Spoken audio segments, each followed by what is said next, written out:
નમસ્કાર મિત્રો, જય હિન્દ। હું છું ડીની ચૌધરી। ફરી એકવાર આપ સર્વનું સ્વાગત છે આપ સૌની સહિયારી યુટ્યુબ ચેનલ ડીઆર ગુજરાતીમાં। તો મિત્રો, આ વિડીયોમાં ખાસ વાત કરીશું કે જે ઉમેદવારો અત્યાર સુધી કાયમી શિક્ષકોની ભરતીની રાહ જોઈ બેઠા હતા એમના માટે ખુશીના સમાચાર એટલે કે ખુશખબર આવી ગઈ છે।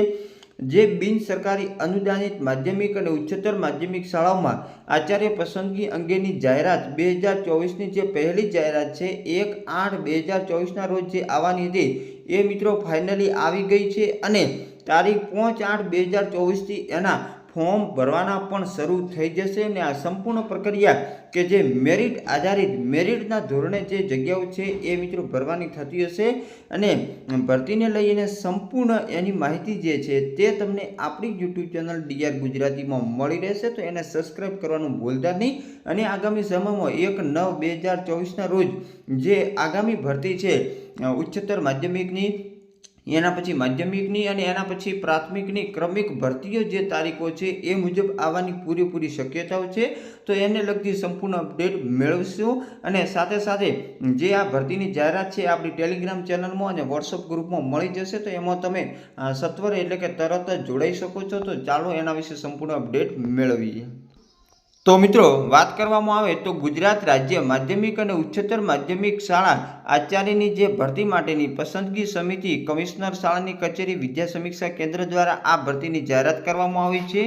જેમાં જણાવવામાં આવ્યું છે કે ગુજરાત રાજ્ય શિક્ષણ વિભાગ ગાંધીનગરના જે પરિપત્ર મુજબ જે જાહેરાત આપી હતી એમાં જે સુધારા મુજબના જે ઠરાવ છે એના અન્વયે શિક્ષણ વિભાગ હસ્તકની જે બિન સરકારી અનુદાનિત માધ્યમિક અને ઉચ્ચતર માધ્યમિક શાળાઓમાં આચાર્યની ખાલી જગ્યાઓ જે મેરિટના ધોરણે ભરવા માટે રાજ્ય સરકારના સ્થાયી ઠરાવ અને શૈક્ષણિક અને વૈવાહિક લાયકાત તેમજ નિયત અનુભવ ધરાવતા ઉમેદવારો પાસેથી નિયત નમૂનામાં ઓનલાઈન અરજીઓ મંગાવવામાં આવે છે। આ જાહેરાત અન્વયે ઓનલાઈન અરજી કરતા પહેલાં જાહેરાતની જે સામાન્ય જોગવાઈ અને ઓનલાઈન અરજી કરવા તથા અરજી ફી ભરવાની જે વિગતવાર સૂચનાઓ તમને આચાર્ય ભરતીની વેબસાઇટ જે છે અહીં જોઈ શકો છો એના પર તમને મળી જશે અને ત્યાંથી તમે સંપૂર્ણ માહિતી પણ મેળવી શકશો।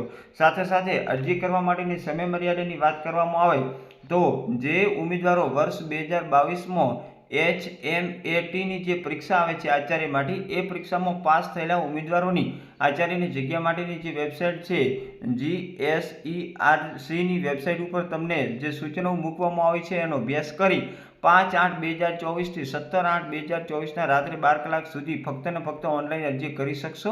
ઓનલાઈન અરજી કર્યા બાદ ઉમેદવારે અરજી પત્રકમાં ભરેલી તમામ વિગતોની ખરાઈ અને ખાતરી કર્યા પછી તમારે અરજી સબમિટ કરવાની રહેશે અને અરજી કરવાની સબમિટ બાકી હોય ત્યાં સુધી અરજીની વિગતોમાં સુધારો કરી શકાશે, પરંતુ અરજી સબમિટ કર્યા પછી તમે કોઈપણ પ્રકારના સુધારા નહીં કરી શકો છો। સાથે સાથે સમય મર્યાદામાં તમારે ફી પણ ઓનલાઈન ભરવાની રહેશે અને નિયત સમય મર્યાદામાં જો ફી ન ભરો તો તમારી અરજી સબમિટ કરનાર ઉમેદવારોની અરજી જે છે તે સ્વીકારવામાં આવશે નહીં।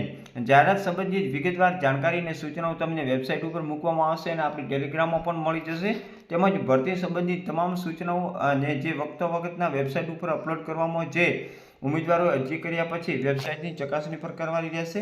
વેબસાઇટ પર મૂકેલ કોઈપણ સૂચના કે વિગત અવગત ન થનાર ઉમેદવારો ભરતીના કોઈપણ તબક્કે સામેલ ન થઈ શકે એ અંગેની સંપૂર્ણ ઉમેદવારોની જવાબદારી રહેતી હોય છે। એટલે તમારે વખતના જે પણ ઠરાવો આવતા હોય એ વેબસાઇટ પર જોતા રહેવાનું છે। અને જે બ્રજેશ કુમાર રાણા અધ્યક્ષ છે ગુજરાત રાજ્ય માધ્યમિક ઉચ્ચતર માધ્યમિક શૈક્ષણિક સ્ટાફ ભરતી માટેની જે પસંદગી સમિતિ છે એમના, તો આ જાહેરાત મિત્રો દરેક ન્યૂઝપેપરમાં આજ 1/8/2024ના રોજ આવેલ છે।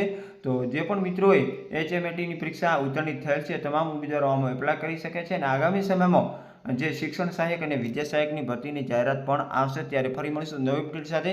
ત્યાં સુધી જય હિન્દ, જય ભારત। Thanks for watching.